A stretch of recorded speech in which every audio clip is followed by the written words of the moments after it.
ഇടിച്ചക്ക ഇനി ആരും പുഴുങ്ങിയെടുക്കേണ്ട ആവശ്യമൊന്നുമില്ല കേട്ടോ. നമ്മൾ പച്ചയ്ക്ക് തന്നെ ഇടിച്ചക്ക നമുക്ക് മുറിച്ചെടുക്കാം. ഇതിൻ്റെ കറിയൊന്നും കയ്യിൽ പെടുകയില്ല. നമ്മൾക്ക് ഏത് രീതിയിൽ വേണമെങ്കിലും വളരെ പെട്ടെന്ന് തന്നെ നമുക്ക് മുറിച്ചെടുക്കാൻ പറ്റും കേട്ടോ. അപ്പോൾ ഈ വീഡിയോ ഒന്ന് എല്ലാവരും കണ്ടു നോക്കുക കേട്ടോ.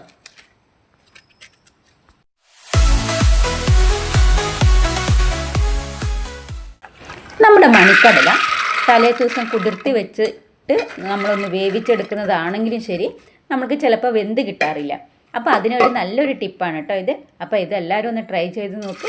100% യൂസ്ഫുള്ളായിട്ടുള്ള ഒരു ടിപ്പാണ്.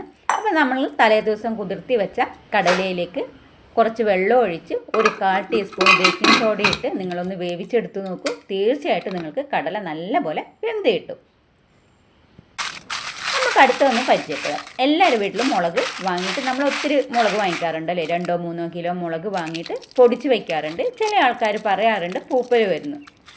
അപ്പോൾ ഇതുപോലെയൊന്ന് നിങ്ങൾ ചെയ്ത് നോക്കിയാൽ തീർച്ചയായിട്ടും നിങ്ങൾക്ക് പൂപ്പൽ വരില്ല. മാത്രമല്ല 1-2 വർഷം നിങ്ങൾക്ക് വെച്ചാലും ഇത് പൂപ്പൽ വരില്ല കേട്ടോ.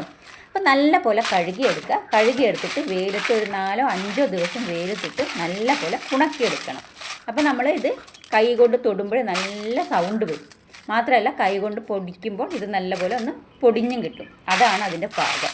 എന്നിട്ട് ഇതിൻ്റെ ഈ ഞെട്ടിയൊക്കെ കളഞ്ഞിട്ട് മില്ലിൽ കൊണ്ടുപോയിട്ട് നമുക്കിതൊന്ന് നല്ലപോലെ ഒന്ന് പൊടിച്ചെടുത്തതിന് ശേഷം ഇത് ചൂടാറാൻ വെക്കണം. ചൂടാറിയതിന് ശേഷം നല്ലൊരു ബോട്ടിലാക്കി മൂടി നല്ല ടൈറ്റായിട്ട് അടച്ച് വെച്ച് കഴിഞ്ഞാൽ നിങ്ങൾക്ക് എത്ര നാൾ വേണമെങ്കിലും ഇത് മുളക് പൊടി ഉപയോഗിക്കാം. അപ്പോൾ എല്ലാവരും ഇതൊന്ന് ട്രൈ ചെയ്ത് നോക്കും.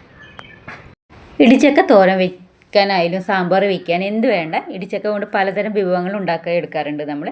അപ്പോൾ അതിൻ്റെ കറ കാരണം നമുക്കത് മുറിച്ചെടുക്കാൻ വളരെ ബുദ്ധിമുട്ടാണ്. ഇതിൻ്റെ കറ നമുക്ക് കയ്യിലൊക്കെ ഒട്ടും വളരെ ബുദ്ധിമുട്ടുള്ള കാര്യമാണ്. ഞാനിത് പറിച്ചെടുത്ത ഉടനെയുള്ള ഇടിച്ചക്കയാണ് കേട്ടോ. അപ്പോൾ ഈ ഇടിച്ചക്ക നമുക്ക് കറയൊട്ടും കയ്യിലാകാതെ എങ്ങനെ മുറിച്ചെടുക്കാമെന്ന് നോക്കാം. ഇതിൻ്റെ ഈ ഞെട്ടിയുടെ ഭാഗം ഉണ്ടല്ലോ, ഈ ഞെട്ടിയുടെ ഭാഗത്ത് ഒരു പേപ്പർ വെച്ചിട്ട് ഒരു റബ്ബർ ബാൻഡ് ഇട്ടിട്ട് കൊടുക്കുക. അതൊന്ന് നമുക്ക് ഫ്രിഡ്ജിൽ വെക്കണം. ഒരു 6-7 മണിക്കൂർ ഫ്രിഡ്ജിൽ വെക്കുക. അതിന് ശേഷം നമുക്കിതൊന്ന് മുറിച്ച് നോക്കിയാൽ തീർച്ചയായിട്ടും നിങ്ങൾക്ക് ഇത് കറ ഒട്ടും കയ്യിലാവില്ല.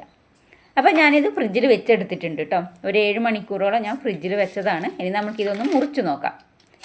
ഇനി ആവിച്ചെമ്പിലൊന്നും ഇട്ട് പുഴുങ്ങാതെ ഇങ്ങനെയൊന്ന് ട്രൈ ചെയ്ത് നോക്കുക കേട്ടോ എല്ലാവരും. അപ്പോൾ ഞാനിത് മുറിച്ചെടുക്കുന്നുണ്ട്. ഇതാ നോക്കണ്ടില്ലേ, ഒട്ടും ഇതിൻ്റെ ആ കറ ഉണ്ടാവില്ല. അപ്പോൾ ഇതിന് നമ്മൾക്കിത് ഇതിൻ്റെ നടുവേ കൂടെ മുറിച്ചെടുത്തിട്ട് ഒന്നുകൂടെ ഞാനൊന്ന് കാണിച്ചു തരാം. വളരെ പെട്ടെന്ന് തന്നെ നമുക്ക് മുറിച്ചെടുക്കാനും പറ്റും. കണ്ടില്ലേ, ഇതിൻ്റെ കറ ഒട്ടുമില്ല. ഇത് കത്തിയിലും ഇതിൻ്റെ കറയൊന്നും ഉണ്ടാവില്ല. നമ്മുടെ കൈ കൊണ്ട് തന്നെ ഇതുപോലെ തുടച്ചെടുക്കാൻ പറ്റും. വളരെ സിമ്പിളായിട്ട് നമുക്ക് ചെയ്തെടുക്കാവുന്നതേ ഉള്ളൂ. അപ്പോൾ എല്ലാവരും ഒന്ന് ട്രൈ ചെയ്ത് നോക്ക് കേട്ടോ. അപ്പോൾ നിങ്ങൾക്ക് ഇപ്പോൾ തലേ ദിവസമാണ് നിങ്ങൾ ഫ്രിഡ്ജിൽ വയ്ക്കുന്നതെങ്കിൽ അങ്ങനെ വെച്ചിട്ട് പിറ്റേ ദിവസം നിങ്ങൾക്ക് രാവിലെ മുറിച്ചെടുത്താലും മതി. ഇതുപോലെ നല്ല ഫ്രഷ് ആയിട്ടുള്ള ഇടിച്ചക്ക നമുക്ക് മുറിച്ചെടുക്കാം. പുഴുങ്ങിയിട്ട് പിന്നെ നമുക്ക് തോലൊന്നും കളയേണ്ട ആവശ്യമില്ല. പച്ചയ്ക്ക് തന്നെ നമുക്ക് ഇതുപോലെ ചെയ്തെടുക്കാൻ പറ്റും കേട്ടോ. അപ്പോൾ ഇനി ഇടിച്ചക്കയുടെ കറ കയ്യിലാവുമെന്ന് കരുതി പച്ച ഇടിച്ചക്ക അരിയാതെയൊന്നും അരിയിരിക്കേണ്ട, പുഴുങ്ങിയിട്ടൊന്നും അരിയേണ്ട ആവശ്യമില്ല. നമ്മൾക്ക് ഇതുപോലെ തന്നെ അരിഞ്ഞെടുക്കാം. വളരെ സിമ്പിളായിട്ട് വളരെ പെട്ടെന്ന് നമുക്ക് ഇത് അരിഞ്ഞെടുക്കാൻ പറ്റും. ഇതിൻ്റെ തോലും ഇതുപോലെ നമുക്ക് അരിഞ്ഞെടുക്കാം. പിന്നെ മാത്രമല്ല ഇത് കത്തിയിലോ കയ്യിലോ ഒന്നും ഇതിൻ്റെ കറ നമുക്ക് ഒട്ടും ആകുകയില്ല. അപ്പോൾ എല്ലാവരും ഇതൊന്ന് ട്രൈ ചെയ്ത് നോക്കുക. അപ്പോൾ വളരെ യൂസ്ഫുള്ളായിട്ടുള്ളൊരു വീഡിയോ ആണ് എല്ലാവർക്കും. അപ്പോൾ വീഡിയോ ഇഷ്ടപ്പെട്ട ഒന്ന് ലൈക്ക് ചെയ്യുക. സബ്സ്ക്രൈബ് ചെയ്യാതെയാണ് വീഡിയോ കാണുന്നതെങ്കിൽ ഒന്ന് സബ്സ്ക്രൈബ് ചെയ്ത് സപ്പോർട്ട് ചെയ്യാനും മറക്കരുത് കേട്ടോ. അപ്പോൾ നല്ല നല്ല ഇതുപോലെയുള്ള ടിപ്സുകളായിട്ട് നമുക്ക് വീണ്ടും വരാം.